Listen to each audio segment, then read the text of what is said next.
Alhamdulillah wassalatu wassalamu rasulullah asyhadu an la ilaha syarika lah wa asyhadu anna Muhammadan abduhu wa rasuluh. Allahumma salli wa sallim wa barik ala nabiyina Muhammadin wa ala washabihi ajma'in. Ini pertanyaan banyak, enggak semua pertanyaan itu bisa dijawab. Ya, tentunya yang bisa saya jawab, yang tidak wallahu a'lam bissawab. Ini pertanyaan bagus ini buat pondok ini. Bolehkah saya minta keringanan biaya anak? Ini pertanyaan bagus buat pondok. Sekarang kepada yang bertanya dan kepada ikhwan yang lain, saya ingin jelaskan. Pondok ini butuh biaya. Untuk kelangsungan pondok ini butuh biaya. Kadang-kadang ketika pondok menetapkan bayaran, apakah itu uang pangkal, apakah itu SPP atau yang lainnya, itu kadang-kadang orang berusaha bagaimana menawar supaya mendapatkan keringanan atau kalau bisa gratis menjanan. Dipikir guru-guru ini malaikat semuanya, nggak perlu makan, nggak perlu minum, bahkan mungkin anaknya dipikir malaikat juga, karena biaya itu untuk siapa? Untuk anaknya makan, anaknya minum. Ini juga ada banyak kezoliman dari para wali murid dan wali santri. Kezoliman saya katakan, ketika dia disekolahkan di sekolah umum yang bayaran mahal, nggak nawar dia, tidak nawar. Ketika disekolahkan sekolah umum, kenapa dia nggak nawar? Masuk sudah, dianggap sekolah ini baik, sudah masuk. Bayaran berapa? Uang pangkalnya 20 juta dibayar. Sebulan berapa? 1 juta dibayar, nggak nawar dia. Tapi giliran pondok dicari yang paling murah. Dianggap pondok ini sabilillah, sudah. Gurunya malaikat. Ini zolim dari wali santri ini. Kalau antum nggak mampu, antum cari bantuan dari orang lain. Jangan pondok dibebankan. Kalau antum nggak mampu, antum cari muhsinin atau saudara antum. Ini gimana, anak saya mau disekolahkan di pondok karena ini bermanfaat, tapi saya nggak punya. Kalau betul-betul nggak punya, ya minta bantuan ke keluar, jangan ke pondok. Justru pondok perlu bantuan. Kalau antum dikasih bayaran berapa sekarang sebulan? 500.000. Kalau bisa antum bayar 600.000. Mestinya begitu untuk memajukan pondok. Maka banyak pondok-pondok itu yang kemudian akhirnya nggak maju-maju dan nggak berkembang karena kezoliman wali santri. Kezoliman wali santri. Mestinya dia bantu pondok itu. Kalau perlu bayar 1 juta.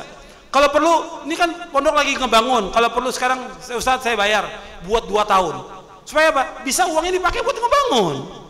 Meringankan pondok daripada harus minta-minta keluar. Dia sibuk sudah ngajar dari pagi sampai sore, harus keluar lagi cari sumbangan. Mesti wali santri yang punya tanggung jawab seperti itu. Coba saya ajak berpikir yang seperti ini. Ini terjadi. Sekarang dia punya anak 2 dan ini terjadi wakil. Saya katakan wakil ini.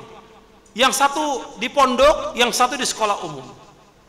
Yang di sekolah umum semua dibayar lunas. Yang di pondok ngutang. Zolim atau tidak seperti itu? Zolim. Ini wakil nyata saya katakan ini.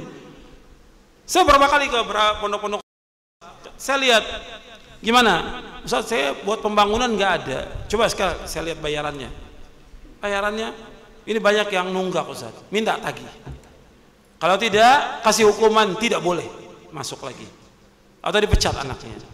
Ketika ditagih pada bayar semuanya, alhamdulillah berjalan lancar pondok itu lagi. Di beberapa tempat ini, yang saya lihat beberapa tempat. Karena mudir pesantren ngadu, Ustaz gimana solusinya? Solusinya tagih. Solusinya tagih. Kalau dia tidak, diskor anaknya. Yang salah bapaknya, kalau anaknya skor, ya sebagai hukuman bapaknya bertanggung jawab. Kalau tidak, dipecat. Dia yang harus nyari dana, bagaimana supaya untuk makannya anaknya, masa guru juga yang harus bayarkan? Anak 500.000 bayar untuk makannya dia, masa guru yang harus bayarkan? Kan nggak benar. Justru bagaimana kita tahu secara baik kepada pondok ini supaya lebih maju, supaya lebih berkembang. Kalau giliran pondok menetapkan uang pangkal mesti ditawar. Tapi kalau sekolah lain ya, yang anak itu tidak nginap, uang pangkal 20 juta dibayar. Mana dia? Satu anaknya di sekolah sini SMP, satu di SDIT. Yang di SDIT uang pangkalnya 20 juta, ada 15 juta. Bayarannya sebulan 600.000, dibayar cash. Tapi giliran pondok ngutang. Ini keterlaluan. Cobalah antum kasih tahu kepada yang lain untuk ini. Kalau antum nggak mampu ya cari muhsinin. Jangan bebankan kepada guru, jangan bebankan kepada pondok. Justru pondok harus dibantu.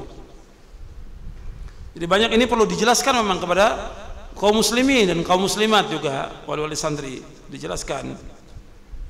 Bukannya kejam, kadang-kadang waduh pondok kejam, bukan yang kejam. Ini kan keberlangsungan, bayarnya kebutuhan. Untuk makannya anak itu juga, untuk bayarnya listrik, air, dan kebutuhan yang lain.